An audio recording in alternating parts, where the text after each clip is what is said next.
The warning klaxons blared across the Federation patrol vessel horizon as Commander Jake Morrison sprinted toward the bridge. His blue duty uniform was still creased from sleep when the emergency summons came at 0300 hours.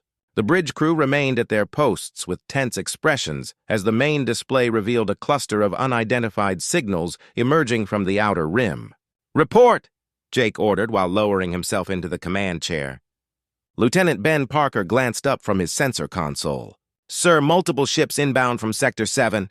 They're transmitting distress calls, but their origin is unknown. They appear damaged and moving slowly." Jake examined the data streaming across his personal screen. The unidentified convoy numbered 12 vessels of differing sizes. Some looked like haphazard constructions of scrap and salvage. Others bore heavy scoring from weapons fire. All emitted the universal distress code. "Any reply to our hails?" Jake asked. "Negative, sir. They're receiving our transmissions but haven't answered."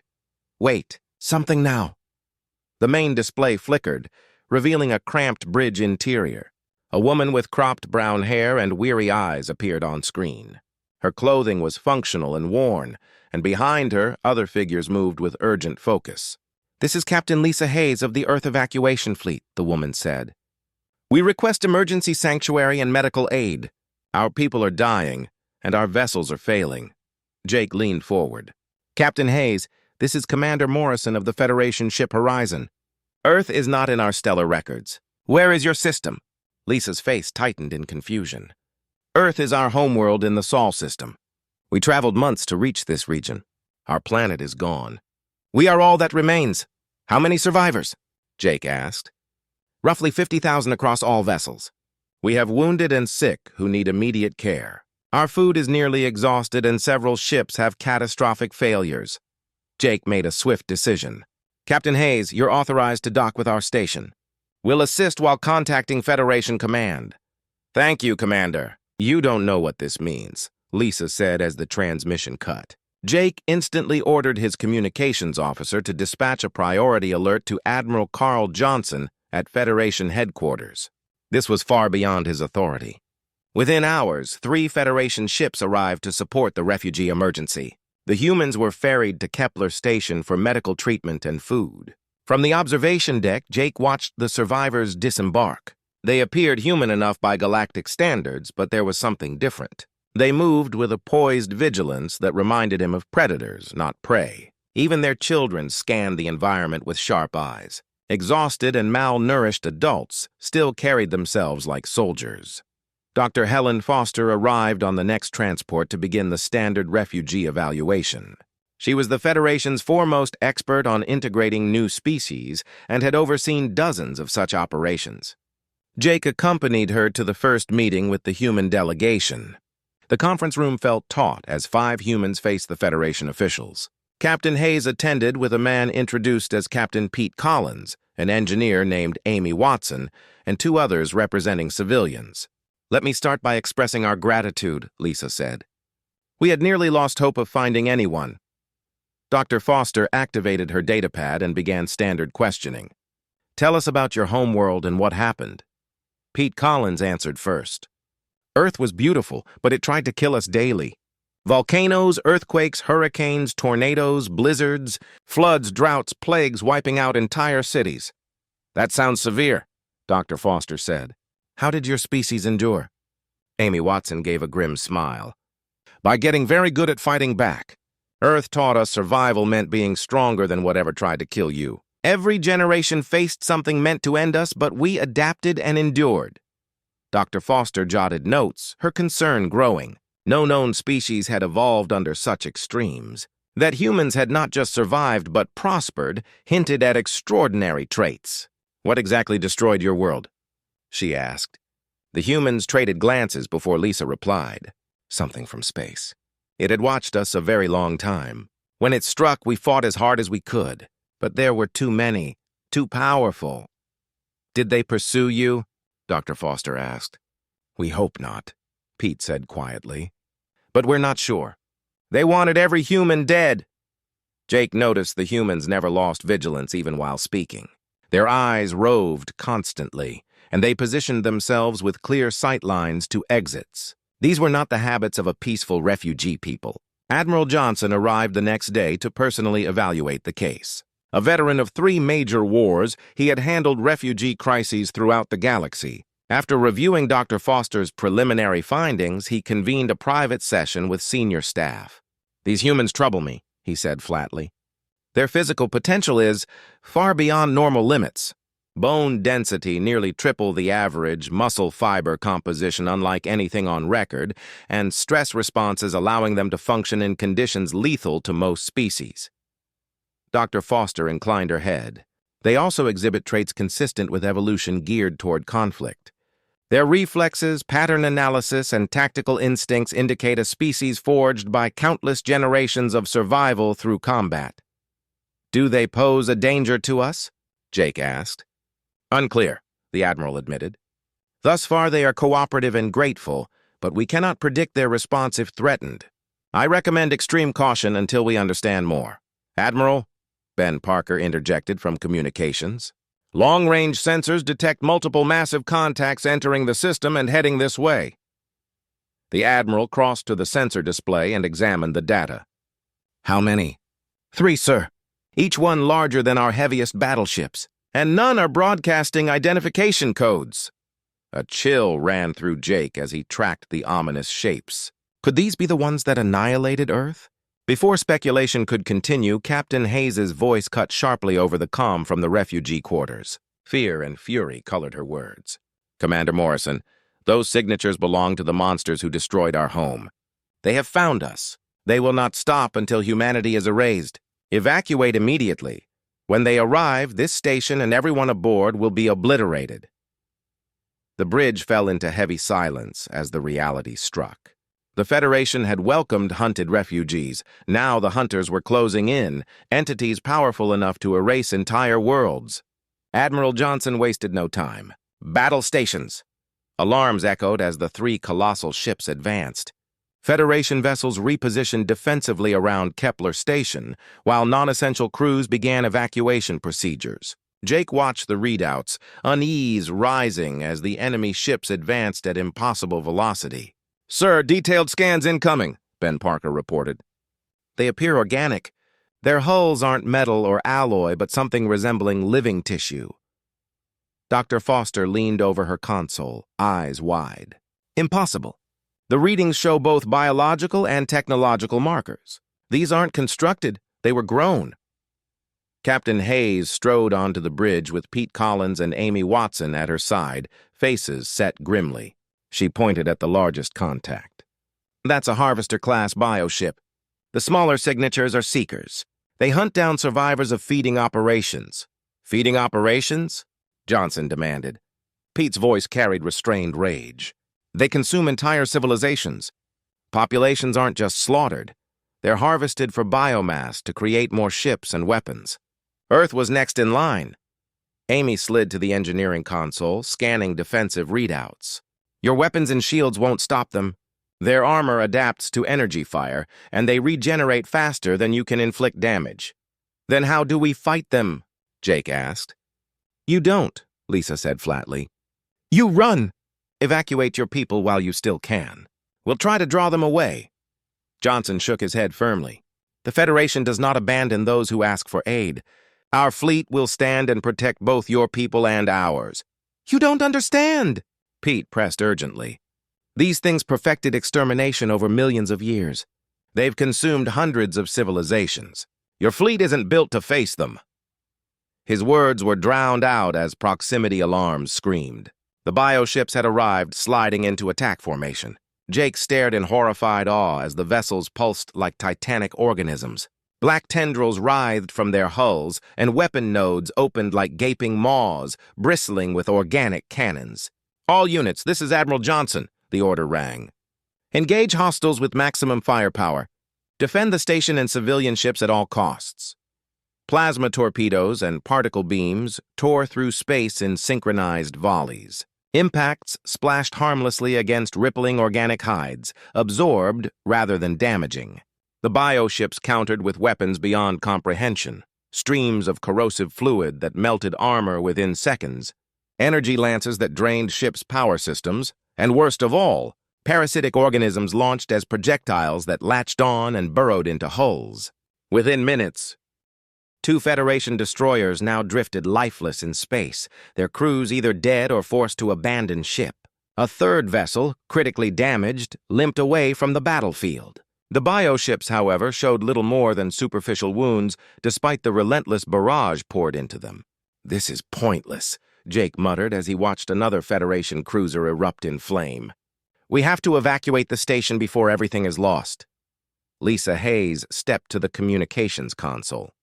"All human ships, this is Captain Hayes. Execute Emergency Protocol 7. Engage the enemy at once." Jake turned toward her in disbelief. "Your ships are even more poorly armed than ours. What can you possibly do against those monsters?" "Watch," Amy Watson replied, her fingers dancing over the fleet coordination system. The human vessels surged forward from behind Federation lines, flying in what appeared to be chaotic disorder, yet carried a strange, calculated purpose. Their ships looked small and frail compared to the towering bioships, but they moved with breathtaking agility and synchronization. At the vanguard, Captain Steve Richards hurled his fighter through maneuvers no other pilot should have survived.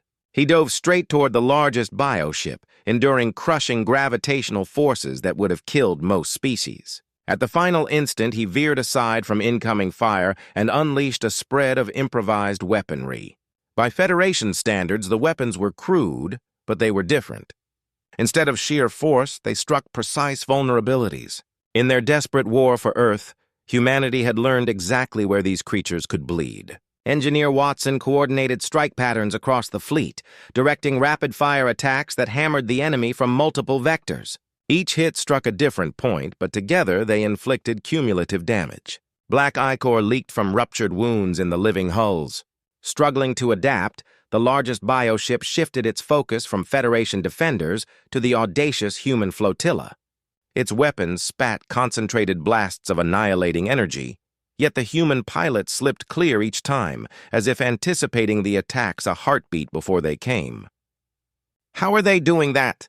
Ben Parker breathed in shock. Dr. Foster recorded data frantically, eyes fixed on the unfolding battle. "They aren't just fighting these things, they're hunting them. Look at their precision, their formation. This is not their first engagement with such enemies." Pete Collins nodded grimly.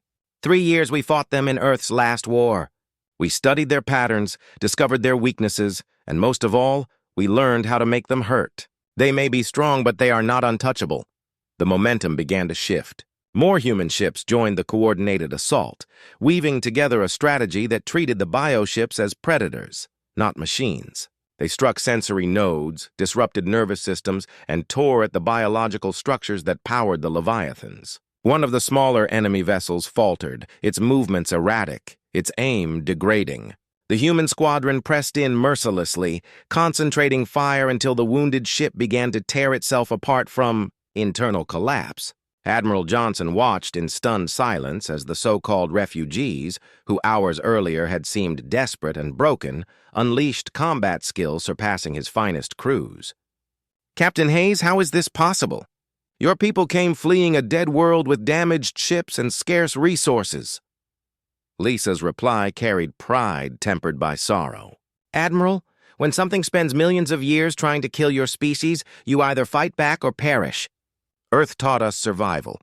These creatures taught us war. Every human child learns to fight before learning to read. On our world, what didn't kill you made you stronger." The battle raged around the station as Federation and human forces together tried to push back the bioships. But Jake Morrison realized this was no simple rescue. This was a war the Federation had stumbled into. After losing one vessel, the bioships pulled away, but Johnson knew they'd return reinforced. Emergency councils convened across the Federation as news of the new threat spread. Jake soon sat in a secure briefing chamber with the senior human leaders, while Dr. Foster prepared to record testimony for command. Captain Pete Collins sat across from the officers, his lined face etched by years of hopeless conflict. Beside him, Engineer Amy Watson scrolled through technical data, while Captain Lisa Hayes readied herself to disclose truths that would shake galactic understanding of life and survival. "Before we start," Admiral Johnson said, "I need to know exactly what we face. These bioships aren't in any database. Where did they come from and what do they want? Lisa inhaled slowly.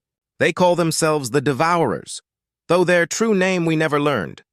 They are older than we can imagine and have been consuming civilizations for millions of years. Earth was to be their final harvest before moving on. Dr. Foster leaned forward, fascinated. When you say harvest, what precisely? Pete's voice vibrated with contained fury. They don't just destroy worlds. They farm them. They locate promising life, then manipulate its evolution over eons to craft the ideal prey. Impossible, Dr. Foster breathed. No species could plan across such spans. Amy looked up. Doctor, your Federation has lasted 3 centuries, and you call that long. These beings perfected their feeding operations before complex life arose on most planets. They think in species-level time frames, not lifetimes. Jake tried to process it. You're saying they shaped human evolution deliberately? Not merely shaped, Lisa answered grimly. They designed it. Every extinction, every ice age, every cataclysm that molded humanity, they orchestrated it. We were crops. Silence blanketed the room as the Federation officers absorbed the claim. Dr. Foster finally spoke, voice trembling. The mass extinctions, the pressures driving human adaptation, all artificial. Pete nodded. They wanted intelligent, technological prey docile enough to harvest easily. 65 million years they sculpted Earth. But something went wrong. Amy continued. Instead of perfect prey, they bred perfect predators. Every challenge hardened us. Johnson studied the humans with new comprehension. That explains your physical traits and combat instincts. You were evolved to survive the impossible. More than survive, Lisa said. We were evolved to thrive where others would die. When the Devourers came to reap us, they expected victims. They found fighters. Dr. Foster scribbled furiously. How long did the final war last? 3 years of active combat, Pete said. But by then, their bioweapons had poisoned oceans, tainted skies, released plagues to weaken us. Yet you survived and escaped, Jake noted. Amy smiled without humor. We did more than survive. We learned to hurt them. Each fight taught us their weaknesses. By the end, we were destroying their bioships faster than they could grow them. But there were too many, Lisa added softly. For everyone we killed, 10 replaced it. Earth's population plunged from 8 billion to 50,000 in under 2 years. We could win battles, but we're losing the war. Johnson leaned back, weighing the strategic scope. These Devourers threaten every species. If they've consumed worlds for millions of years, how many have vanished? Unknown, Pete said. But we found evidence aboard their ships of hundreds of harvested species across multiple regions. The Federation may be the first organized resistance in ages. Dr. Foster looked up, troubled. One more question. You said they farmed humanity, yet your combat skill exceeds their design. How? Lisa exchanged glances with her companions before replying. Doctor, spend millions of years surviving on a death world and you gain advantages, enduring stress, rapid adaptation, complex group tactics under fire. But most importantly, we learned something the Devourers never foresaw. Which is? Jake asked. Amy's voice dropped to a quiet edge. Even the mightiest predator can become prey, if you're willing to pay the price to hunt it. Every human child grows up knowing survival means being deadlier than what threatens you. When the Devourers revealed themselves, they discovered they had birthed something worse than themselves. Admiral, Ben Parker cut in from comms. Priority transmission from Federation Command. They're requesting a full... The Federation Command requested a full briefing on the bioship encounter and immediately dispatched additional fleet units to the sector. Admiral Johnson rose from his seat. The Council must hear this testimony firsthand. Captain Hayes, would you and your people speak before them? Of course, Lisa replied. But Admiral, time is critical. The Devourers never abandon a hunt. They will return with greater numbers. Your Federation has the technology and resources to shift the balance, but only if you act now. What do you recommend? Johnson asked. Prepare for total war, Pete Collins answered without hesitation. Mobilize every ship, every defense, every reserve you have. The Devourers do not negotiate, and they do not retreat for long. They will keep coming until every last human and every last world is consumed or they are eradicated. Dr. Foster closed her datapad, her face pale. Admiral, everything I've heard points to an extinction-level threat, not just for humanity, but for all intelligent life in this region. The Federation has never faced anything like it. Jake Morrison felt the weight settle across his shoulders. The Federation had endured conflicts before, but never against an enemy that had perfected extermination over millions of years. There is one more thing you must know, Lisa Hayes said as the meeting began to break up. The bioships that attacked us today were only scouts. The main fleet is still coming. When it arrives, this entire sector becomes a battlefield. The real question is whether the Federation will stand with monsters from a dying world to stop something far worse. Admiral Johnson studied the humans with new respect and growing dread. The Federation was about to fight an enemy older than its civilization, and its only allies were refugees bred by catastrophe into warriors. The Federation Council chamber had never witnessed an emergency session like this.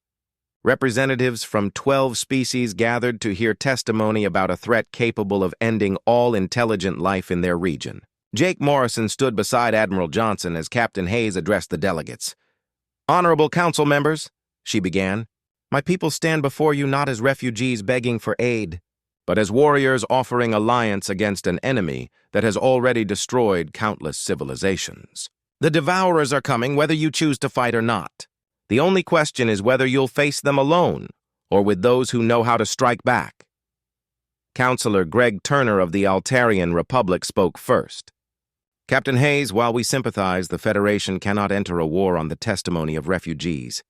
We need concrete proof of this threat." Pete Collins stepped forward with datapads filled with intelligence from Earth's final war. "Counselor, here is everything we learned about Devourer technology, tactics, and weaknesses over 3 years of combat. This cost us our world and billions of lives." Dr. Foster, after a week analyzing the data, presented her findings. "The biological and technological evidence is conclusive. These creatures are fundamentally hostile to all intelligent species. Their entire existence revolves around harvesting and consuming other civilizations." Security Chief Kate Sullivan raised a pointed concern. "While we appreciate the intelligence provided, these humans possess combat abilities far beyond any known species. How can we be sure they won't become a threat to Federation members after this crisis?" Amy Watson answered evenly. "Chief Sullivan, humans have no desire for conquest. We lost our home world and nearly our entire population fighting the Devourers. All we want is to prevent others from sharing our fate. Your Federation is the first real hope we've had to stop them permanently." Admiral Johnson then presented the tactical analysis his staff had prepared. "Our fleet numbers 300 ships of all classes. Based on our encounter with the Devourer scouts, our conventional weapons and defenses are inadequate against their biotechnology. However, the humans have demonstrated countermeasures that could be adapted to our own vessels." Counselor Maria Santos from the Terran Colonial Alliance asked the question on everyone's mind. "What exactly are you proposing?" "That we integrate human combat tactics into our doctrine," Lisa Hayes responded with quiet intensity. "We're proposing a full merger. Your technology and industry combined with our tactics and experience. Your ships have advanced shields, weapons, and sensors. Our people know how to fight an enemy that adapts to every conventional strategy. Together, we might have a chance." Debate raged for hours. Some feared the cost of preparing for a war that might never come. Others doubted whether the Federation should trust refugees with such dangerous capabilities. Then, Ben Parker interrupted with urgent news from the outer sensor network. "Admiral, massive gravitic disturbances detected in sectors 4 through 7. Multiple large objects entering our space, too distant for detailed scans." The chamber went silent. The main Devourer fleet was arriving sooner, and larger, than expected. "How long until they reach the inner systems?" Admiral Johnson demanded. 72 hours at current speed," Ben replied. "But sir, sensors show hundreds of contacts, not dozens." Lisa Hayes turned back to the council with grim urgency. "Honorable delegates, you no longer have the luxury of debate. The Devourers are here. Every moment you hesitate means fewer ships, fewer lives when the battle begins."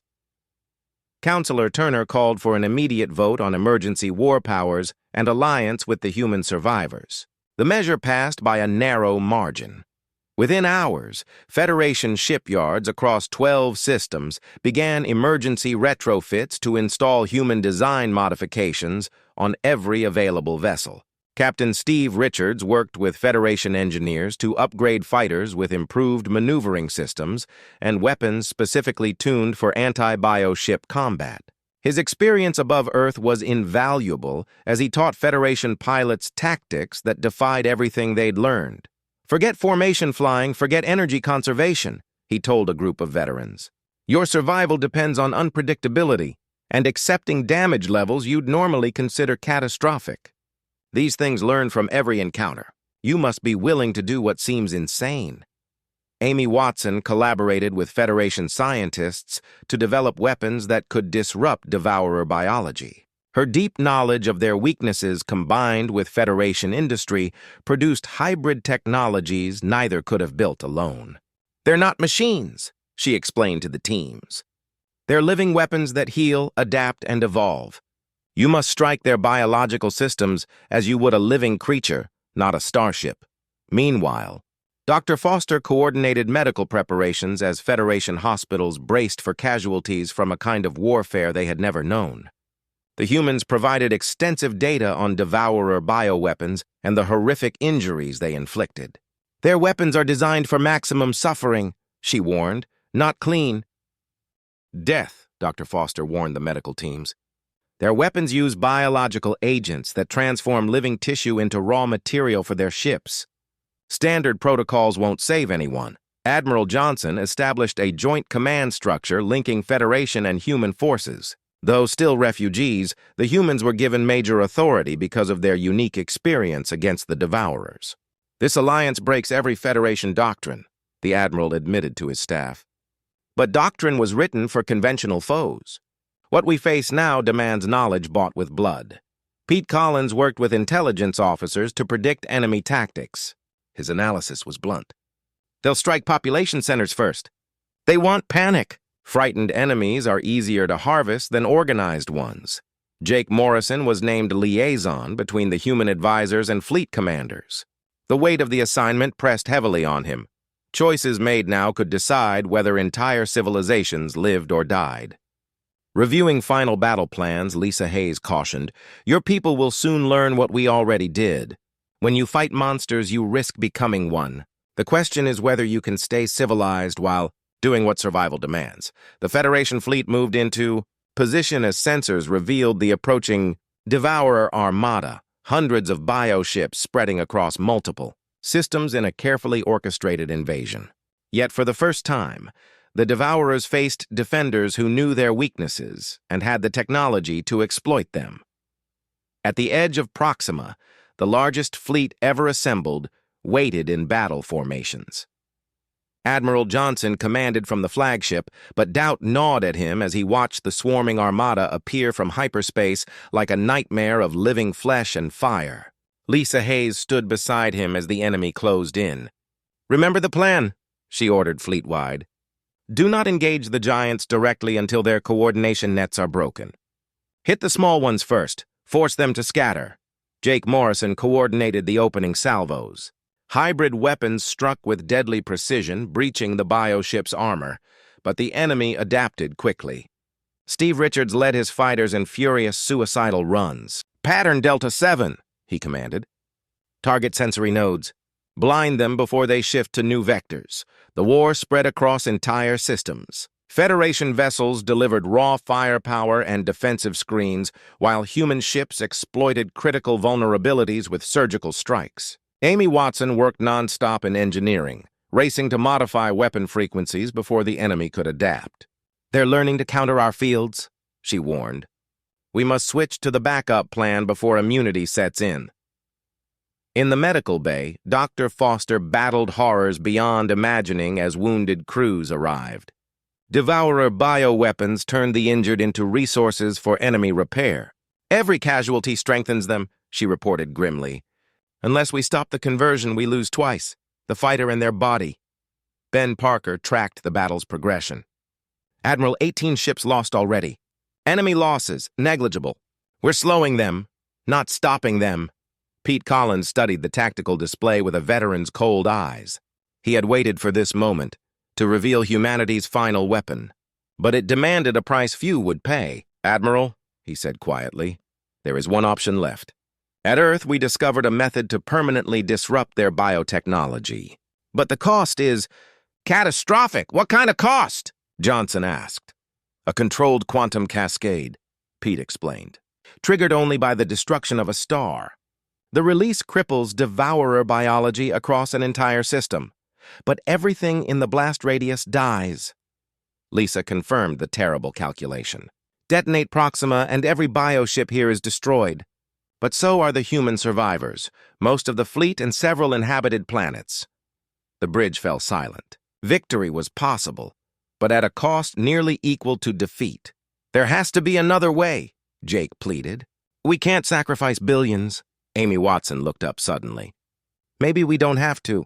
If we tune the resonance frequency, the fleet's combined power cores could mimic the effect. It would take every ship overloading at once."